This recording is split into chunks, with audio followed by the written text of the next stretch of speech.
بسم اللہ الرحمن الرحیم۔ ایک نیک شخص کے گھر کی دیوار اچانک گر گئی۔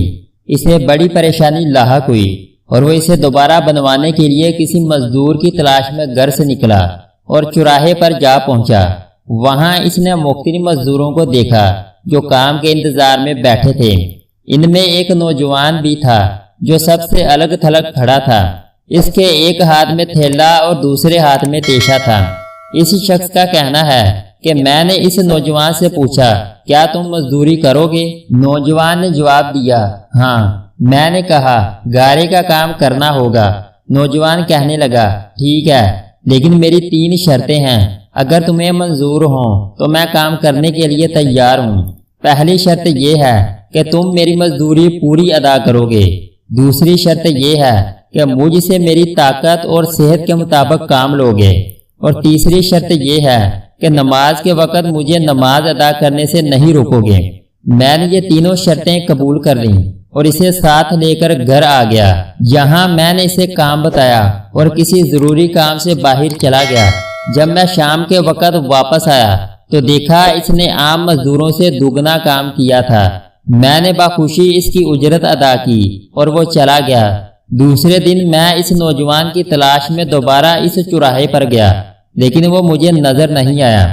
میں نے دوسرے مزدوروں سے اس کے بارے میں دریافت کیا تو انہوں نے بتایا کہ وہ ہفتے میں صرف 1 دن مزدوری کرتا ہے۔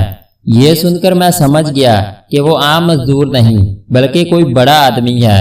میں نے ان سے اس کا پتہ معلوم کیا اور اس جگہ پہنچا تو دیکھا کہ وہ نوجوان زمین پر لیٹا ہوا تھا اور اسے سخت بخار تھا۔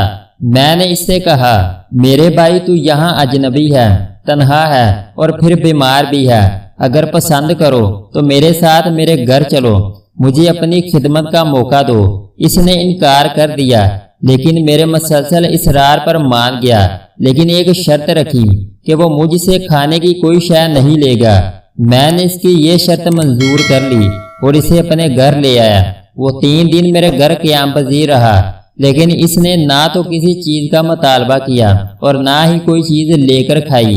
چوتھے روز اس کے بخار میں شدت آ گئی تو اس نے مجھے اپنے پاس بلایا اور کہنے لگا، میرے بھائی، لگتا ہے کہ اب میرا آخری وقت قریب آ گیا ہے، لہذا جب میں مر جاؤں تو میری اس وصیت پر عمل کرنا کہ جب میری روح جسم سے نکل جائے تو میرے گلے میں رسی ڈالنا اور گھسیٹتے ہوئے باہر لے جانا اور اپنے گھر کے ارد گرد چکر لگوانا اور یہ صدا دینا کہ لوگو، دیکھ لو، اپنے رب تعالیٰ کی نافرمانی کرنے والوں کا یہ حشر ہوتا ہے۔ شاید اس طرح میرا رب عز و جل مجھے معاف کر دے۔ جب تم مجھے غسل دے چکو تو مجھے انہی کپڑوں میں دفن کر دینا، پھر بغداد میں خلیفہ ہارون الرشید کے پاس جانا اور یہ قرآن مجید اور انگوٹھی انہیں دینا اور میرا یہ پیغام بھی دینا کہ اللہ عز و جل سے ڈرو، کہیں ایسا نہ ہو کہ غفلت اور نشے کی حالت میں موت آ جائے اور بعد میں پچھتانا پڑے، لیکن پھر اس سے کچھ حاصل نہ ہوگا۔ وہ نوجوان مجھے یہ وصیت کرنے کے بعد انتقال کر گیا۔ میں اس کی موت کے بعد کافی دیر تک آنسو بہاتا رہا اور غمزدہ رہا۔ پھر نہ چاہتے ہوئے بھی میں نے اس کی وصیت پوری کرنے کے لیے ایک رسی لی اور اس کی گردن میں ڈالنے کا ارادہ کیا تو کمرے کے ایک کونے سے ندا آئی کہ اس کے گلے میں رسی مت ڈالنا۔ کیا اللہ عز و جل کے اولیاء سے ایسا سلوک کیا جاتا ہے؟ یہ آواز سن کر میرے بدن پر کپ کپی طاری ہو گئی۔ یہ سننے کے بعد میں نے اس کے پاؤں کو بوسہ دیا اور اس کے کفن و دفن کا انتظام کرنے چلا گیا۔ اس کی تدفین سے فارغ ہونے کے بعد میں اس کا قرآن پاک اور انگوٹھی لے کر خلیفہ کے محل کی جانب روانہ ہو گیا۔ وہاں جا کر میں نے اس نوجوان کا واقعہ ایک کاغذ پر لکھا اور محل کے داروغہ سے اس سلسلے میں بات کرنا چاہی تو اس نے مجھے جھڑک دیا اور اندر جانے کی اجازت دینے کی بجائے اپنے پاس بٹھا لیا۔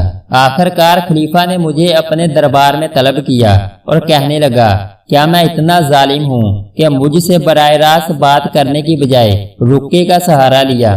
میں نے عرض کی، اللہ تعالیٰ آپ کا اقبال بلند کرے، میں کسی ظلم کی فریاد لے کر نہیں آیا بلکہ ایک پیغام لے کر حاضر ہوا ہوں۔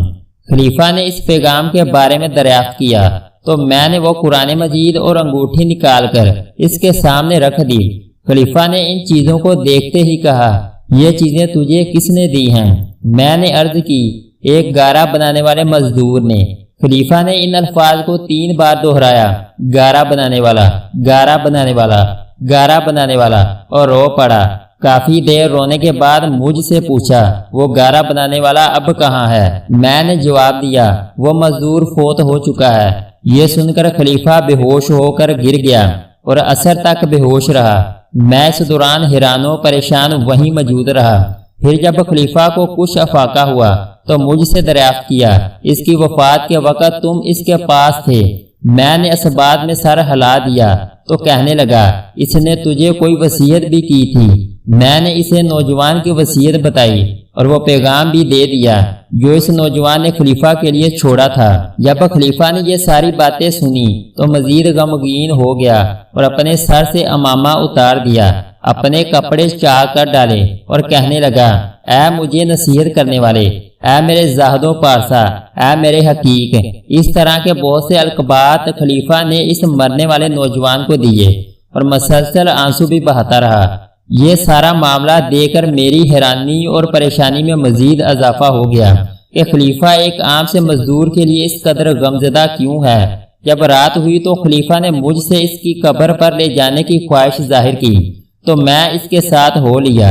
خلیفہ چادر میں منہ چھپائے میرے پیچھے پیچھے چلنے لگا۔ جب ہم قبرستان میں پہنچے تو میں نے ایک قبر کی طرف اشارہ کر کے کہا، علی جا، یہ اس نوجوان کی قبر ہے۔ خلیفہ اس کی قبر سے لپٹ کر رونے لگا۔ پھر کچھ دیر رونے کے بعد اس کی قبر کے سرہانے کھڑا ہو گیا اور مجھ سے کہنے لگا، یہ نوجوان میرا بیٹا تھا، میری آنکھوں کی ٹھنڈک اور میرے جگر کا ٹکڑا تھا۔ ایک دن یہ رقص و سرور کی محفل میں گم تھا کہ مکتب میں کسی بچے نے یہ آیت کریمہ تلاوت کی جس کا ترجمہ ہے، کیا ایمان والوں کو ابھی وہ وقت نہ آیا کہ ان کے دل جھک جائیں اللہ کی یاد کے لیے؟ جب اس نے یہ آیت سنی تو اللہ تعالیٰ کے خوف سے تھر تھر کانپنے لگا اور اس کی آنکھوں سے آنسو کی جڑی لگ گئی اور یہ پکار کر کہنے لگا، کیوں نہیں، کیوں نہیں، اور یہ کہتے ہوئے محل کے دروازے سے باہر نکل گیا۔ اس دن سے ہمیں اس کے بارے میں کوئی خبر نہ ملی یہاں تک کہ آج تم نے اس کی وفات کی خبر دی۔ اگر آپ کو ہماری ویڈیو اچھی لگی ہے تو اس کو لائک اور سبسکرائب کریں۔